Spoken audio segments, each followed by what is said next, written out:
Here we are, start of a new month yet again. So we're going to look at solar stats for May. Start of June is starting off pretty much the same as May started off. Rain. But, oh well, can't change the weather, can we? So, for the month of May, our solar system produced 334.4 kilowatt hours of electric. Our record to date. Bloody marvellous. EDF, we imported 15 kilowatt hours from EDF. So that's quite a dramatic change from May 21. May 21, we imported 447 kilowatt hours from EDF. So May this year, €17 for the abonnement, standing order, whatever. €3 for the electric we have imported, whereas last May it was €88 to EDF, so it's pretty good. I have had some people requesting, they wanted to see how I've wired everything up. Now, as I've said before, I'm not an electrician.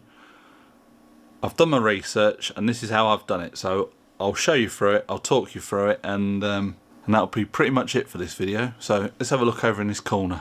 So this is our consumer unit board, distribution board, whatever you want to call it. This is EDF. Now we're on 3-phase, so we've got 3 main disjunctors up there, and which are the big blocks.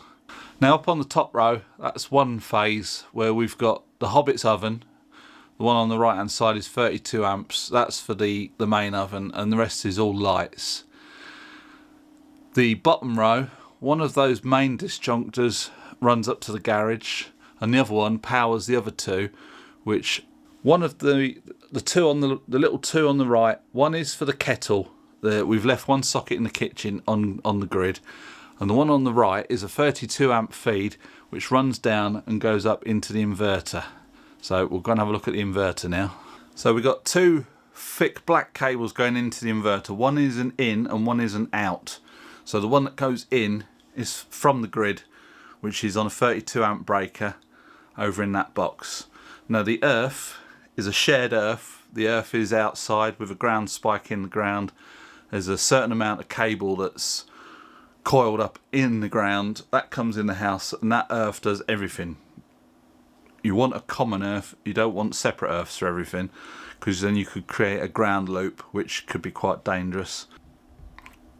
So these 2 black cables coming out of the inverter, one's the in, one's the out.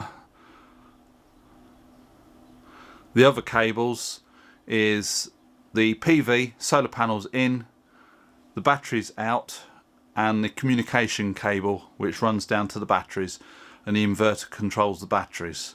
I've been over all that one before. We're now going to have a look over at this other consumer unit.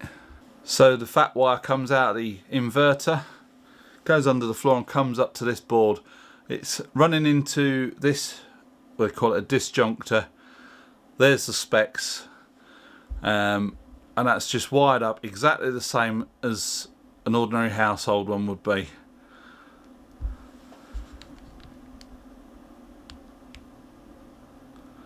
They're all labelled, so I know which one's which.